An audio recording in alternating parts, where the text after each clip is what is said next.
Այսօր 23-ն է փետրվարի 2026 թվական եւ ես անում եմ մի ձայնագրություն Աստծո ծառաների մասին, գայթակղության, սխալվելու, մեղքեր գործելու մասին։ Ինչի միջով ես անցել եմ ինքս արդեն լինելով Աստծո ծառա եւ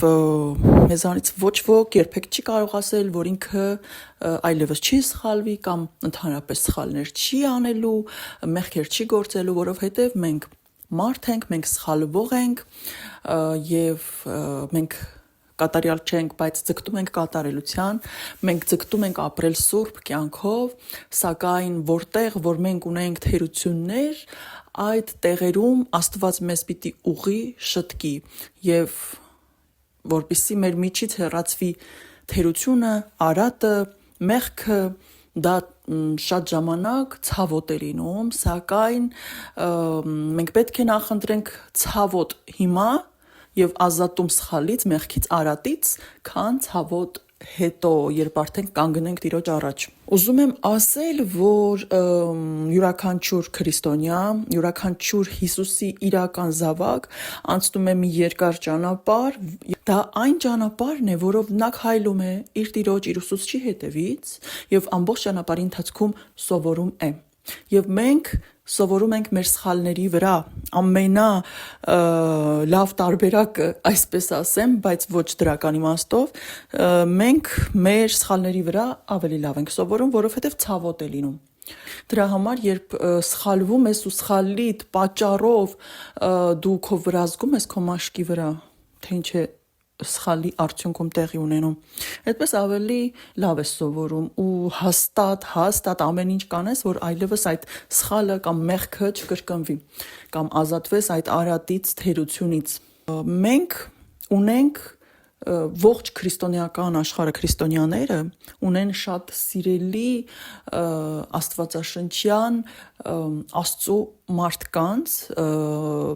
շատ սիրելի, այսինքն Աստծո մարդկանց ասելով նկատի ունեմ Աստծո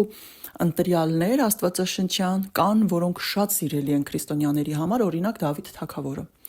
Ինձ թվում է բոլորը նրան սիրում են, հիանում ենք նրանով։ Եվ նույնիսկ երբ խոսում ենք նրա գործած մեղքերի մասին կամ սխալների մասին, միևնույն է մենք հիացմունքով պատմում ենք, թե նա ինչ սխալ արեց, հետո ինչպես ապաշխարեց, ինչպես Աստված նրան ներեց եւ շարունակեց նրան օգտագործել։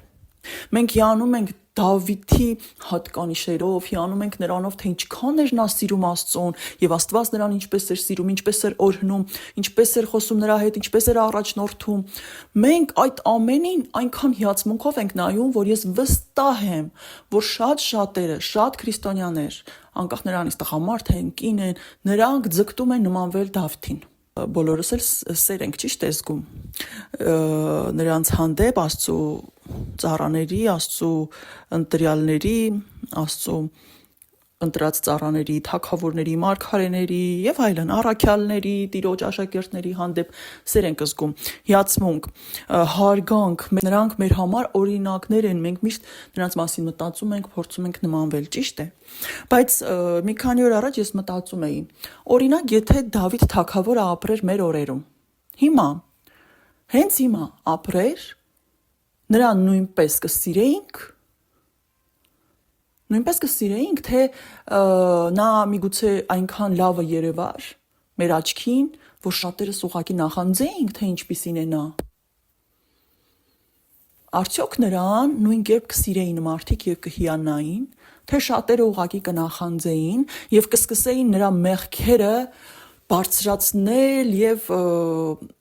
այսպես ցույց տալ նրա մեղքերը, տեսեք թե նա ինչ մեղքեր է գործում եւ չուզեինք տեսնել, թե ինչպիսի օծյալ թագավոր է, օծյալ ծառա է Աստծո համար, օծյալ զինվոր է Աստծո համար։ Կամ Պետրոսը, Սիմոնը, որ Տեր Հիսուս Քրիստոսին ուրացավ 3 անգամ։ Ինչ ենք անում մենք, նրան սիրում ենք, թե դատում ենք եւ քննադատում ենք, վայ, ուրացավ նա Հիսուս Քրիստոսին, ոնց ուրացավ, օրինակ ես չէի անի, չէ, ես չէի ուրանա Հիսուս Քրիստոսին։ Ինչպես ենք մտածում Պետրոսի մասին, թե մտածում ենք ցավ ենք զգում, ախր ոնց եղավ որ Պետրոսը ուրացավ, հետո մտածում ենք որ մենք ինչ գիտենք նրա փոխարեն, մենք կուրանայինք թե ոչ, մտածում ենք եթե նրա փոխարեն լինեինք, ինչ ցավ կզգայինք, ինչ մեծ ցավ է զգացել Պետրոսը, երբ ուրացել է Հիսուս Քրիստոսին, Հիսուսը ինչ ցավ է զգացել, ինչպես ենք մոտենում այդ ուրացմանը։ Եվ եթե Պետրոսը հիմա լիներ մեր մեջ, կամ մենք այն ժամանակ նրա հետ, նրա կողքին, ինչ էինք անելու Պետրոսին։ Փորձելու էինք մխիթարել, որովհետև նա շատ մեծ ցավ էր զգում, որովհետև մեղքեր գործել իր տիրոջը ուրացել էր, թե փորձելու էինք քարկոծել, բայց հիմա, երբ մենք նրանց հետ չենք, նրանք մեր հետ չեն, մեր ժամանակի մեջ չեն, մենք հիանում ենք նրանցով։ Բայց եթե նրանց հետ լինեինք, նույն կերպ կսիրեինք,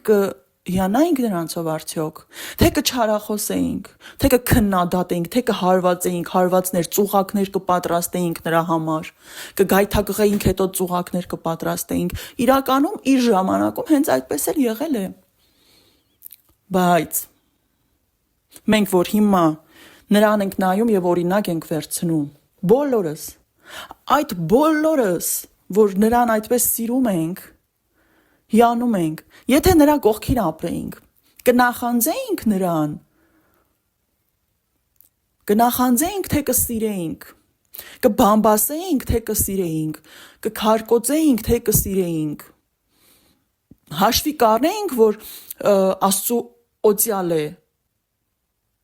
թե դա մեզ չէր կանգնեցնի, որ մենք շարունակեինք մեր չարագործությունները։ Այսքանը ուղղակի ուզում եմ մենք հասկանանք ու անկեղծ լինենք, որովհետև երբ մարդը քո ժամանակի մեջ չէ, դու կարող ես նրան սիրել եւ հիանալ, իսկ եթե քո ժամանակի մեջ է, դու կարող ես նախանձել ուղղակի։